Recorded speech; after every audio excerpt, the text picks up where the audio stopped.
C'est moi votre humble servante divine Voulou depuis Kinshasa. Je suis très heureuse de vous présenter cette émission. Je vous salue tous là où vous êtes. Je dis merci à tous mes téléspectateurs, tous ceux qui sont devant leur télévision, devant leur téléphone en train de me suivre. En tout cas, je vous dis merci, merci, merci beaucoup. Comme nous sommes dans le mois de la femme, hein, je tiens à remercier toute le maman du monde.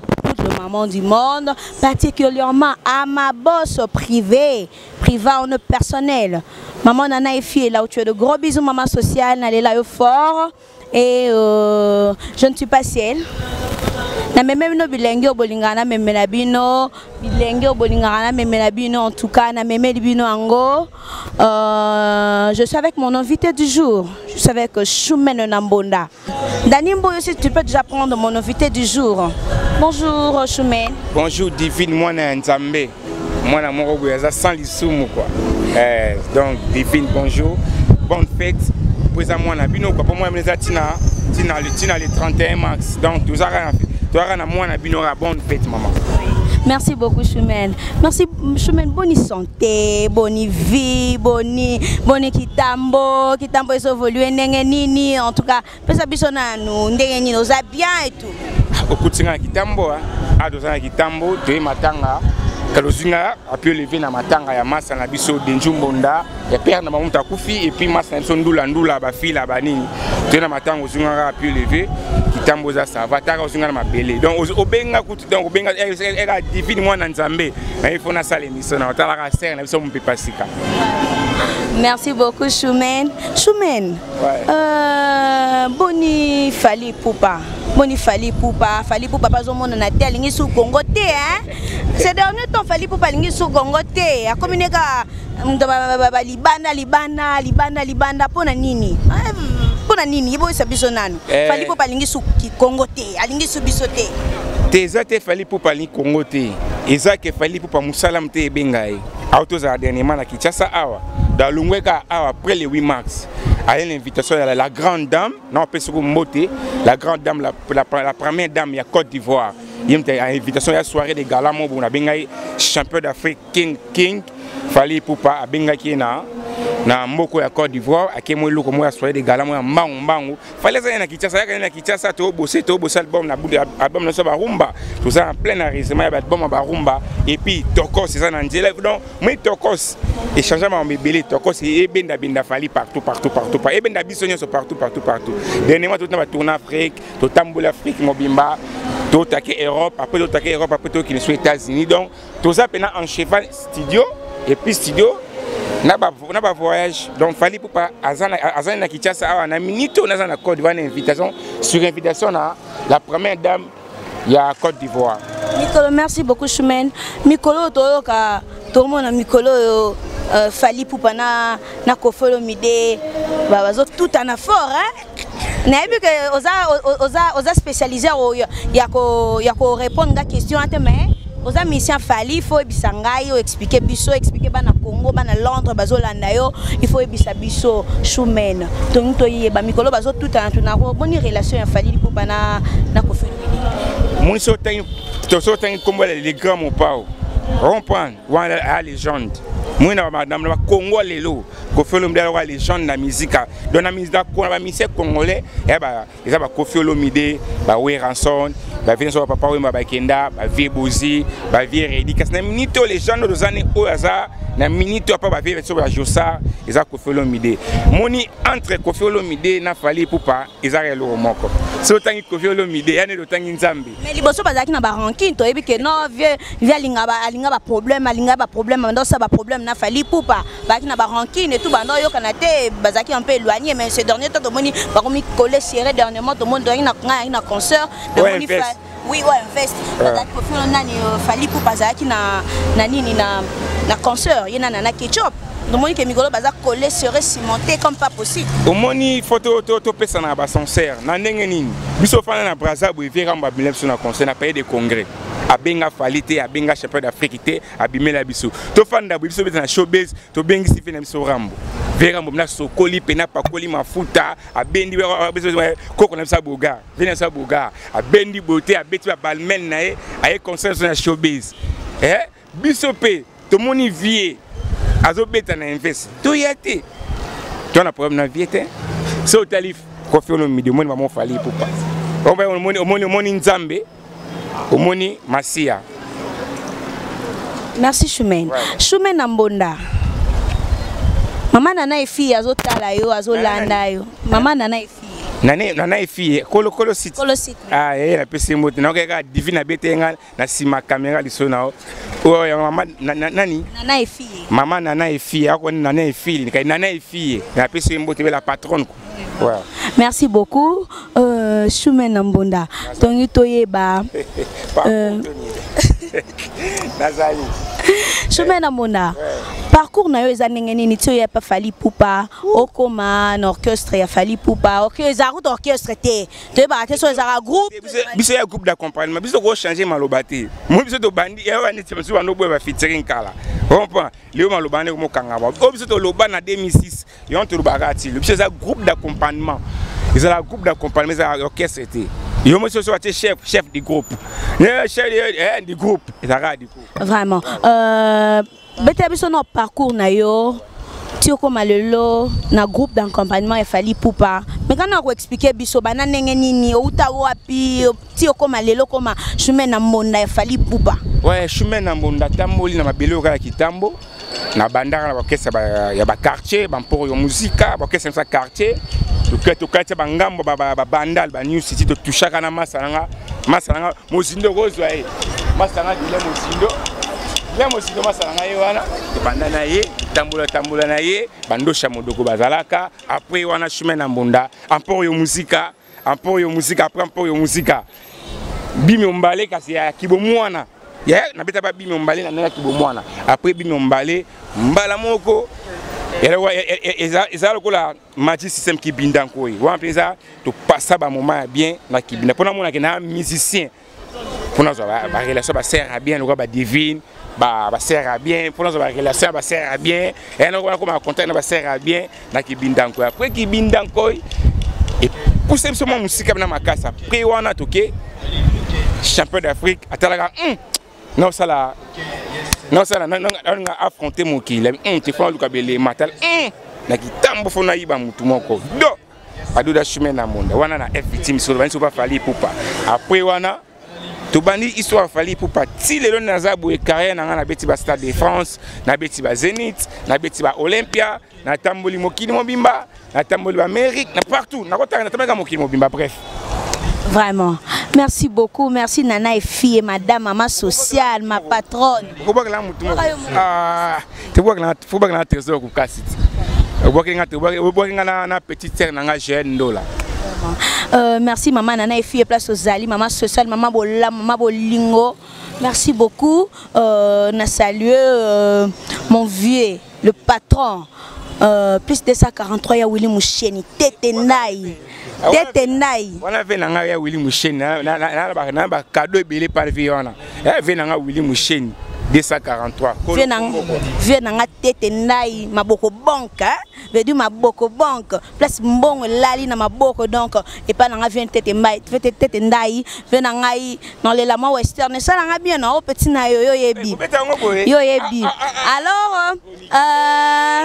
Alors Choumène, naina posé question moko Choumène so le simbité. So le simbité na groupe ya Fally Ipupa. OK wa par exemple groupe nini ondima okende. So le simbité. So la ni baba monsieur bien na sala no bango. Après Fally Ipupa. Choumène Mbonda Stade de France na yasu na place okende te po esi na beti nyonso. Na yo suki no ka wana. Na suki na bon me ba na bande susu. Zwanga bien. Masa na cameraman. Comprends? Comment on a ça? Dani Mbo zwanga bien yaya. Comprends? À part Fally Ipupa, na carrière en musique, on orchestre à Moutou, donc ba président orchestre bozelangate, na obetati, na bandel sous mokoloba o. Après Fally Ipupa, oh président tel, oh nani tel, na obetati souté. Na suivi pas Fally Ipupa, pour na bet dernier son. Oh na obetati musique na beton déjà. donc on bête sous orchestre mututé donc au hasard présent orchestre avec les chemins soit attirer fallu pour bête orchestre non bête attirer donc ce qui va falloir non bozala ka bongo bête até mais bon même na poto ba même aussi kamo quelconque ba même aussi na mboka ta muso yo linga non je sais que ba poto kenda na yo mboka oyo linga ta muso keno mona pas okimi na o après le bobeta soute tena lobi ya divine mwana nzambe moni mboka oyo ko leka suka oyo suka ba poto so hôtel à l'Amérique na tambolo Amérique na tambolo Europe mobimba na tambolo Afrique mobimba na tambolo ba Japon na kebazi na tambolo partenaire ko so profiter pour patron mama ko futa ngate o no kino kesa no ko futa ngate pour na cher ko sakana te. Merci Choumène Ambona. Choumène, est-ce que quoi biso en bref, qui en petite caractère que biso expliquer biso relation ni fali pour pas na faire rigoler bazala nango. Est-ce que ba lobanara ba so la bazan master et tout, est-ce que bazan bana ba relation mora bien ou soit bazaka ba rancune de tout monde ba musu ba bunda na ba balabala ba bunda pour na fali pour pas na faire rigoler. Est-ce que quoi biso en petite synthèse to yebara que fali pour pas faire rigoler bazan en relation telle. Miko toi le mot turubaka kaki paka kokolo. Oh. Eso le kaki paka kokolo. Nini suwa. Moi kaki paka kokolo za kola. Dans catégorie ya mutu moko buyaza likolo makasi. On prend pour comparer mutu taya otuna question mo faut la catégorie place mutu azali. Place champion d'Afrique ali king de king place azali. Au comparer otuna question de musique za kaki paka kokolo. Donc kaki paka kokolo. Dans la question on a quoi? Merci. Choumène, pourquoi fallait aligner sous ba featuring na ba congolais? Ma question. Pourquoi il fallait pour aligner sous ba que ba aligner sous ba featuring na ba mission congolaise te aligner souté donc communiquer ka andera Congo ya Congo communiquer mtaba ya ba mora msusu wa. Congo to rodondwa. Victime to rodondwa ba DJ Veris ba ina bo ayoki bora. Ayoki nga Monique et ça bien. Yet mota yemba guta chaka ba nini.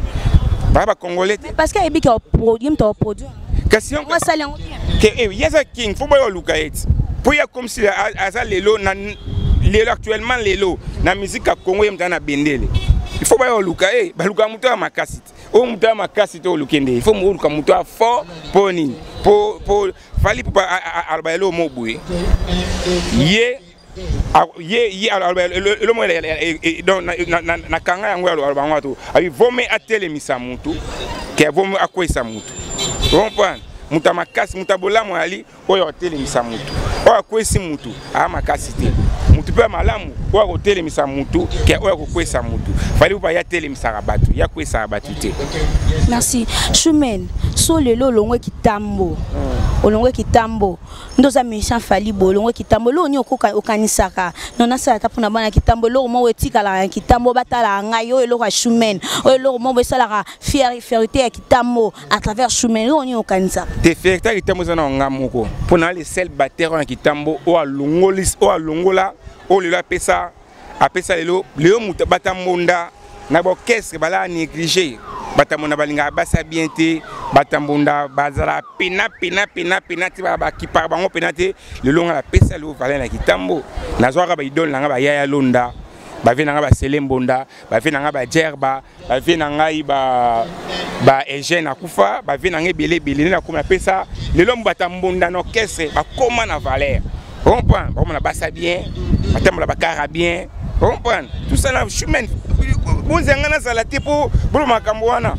akoma la batambunda lo basa bien banda kwa bien bakara bien makambo so bien batambunda bala kala bala négliger le longa na sala yango pour le so OK c'est mon que poto na génération biso bazibe mutambunda ba mimi pona nga Choumène na mbunda Stade de France y en a là toujours na simba bendele wa d'ailleurs vraiment on est simbio oui y on a là toujours na fier pour na bendele wana lo bato bako kansana kitambo yango wana comprendre.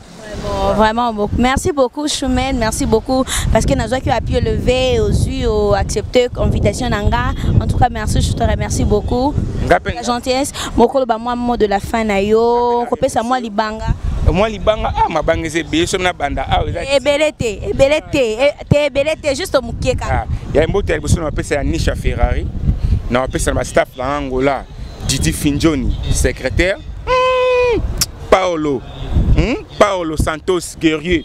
Paolo Santos guerrier na Luanda, ba staff tout à Luanda au chemin Nambonda. So do ki na États-Unis na tête ba trésor Kukas, na tête ba masa na ngai ba Shukura Moke. So na tel na Paris, na tali Doudou Makolo, na tali Van Kuta, na tali Van Kalala, na tali tout Kitambo, balance Kitambo.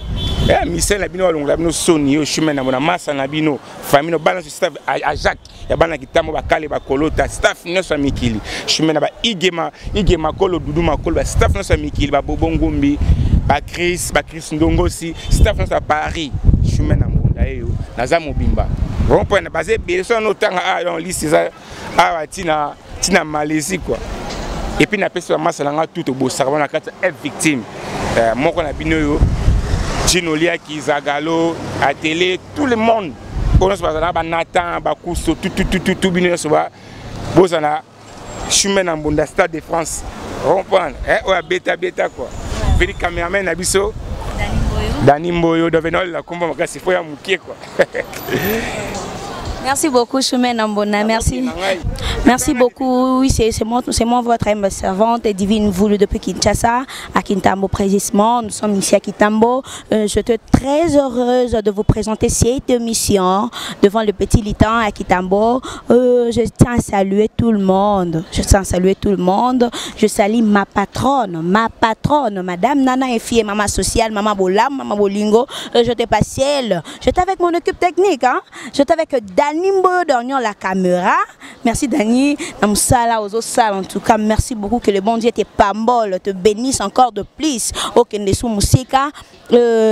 mon numéro, votre chroniqueuse, c'est mon numéro est le 089. Il y a Willy Moucheni d'abord. Il y a Willy Moucheni 243 89 70 66 082. 89 70 66 082. Là, c'est le numéro de votre chroniqueuse. La divine voulu, la diva, celle que vous aimez beaucoup. Bien. Et de Nana et fille, ma madame Nana et fille, na Leli maman, na Leli et www.fondationnanaefille.com. Solingo retrouver mission qui toko au kotara na ba site au komona biloko abilengo to memela rabino toujours. Et je tiens à saluer Papi Djemelas des patrons. Papi Djemelas, je te salue là où tu es mon vieux. Je salue Yaouli Moucheni Koda Mboka.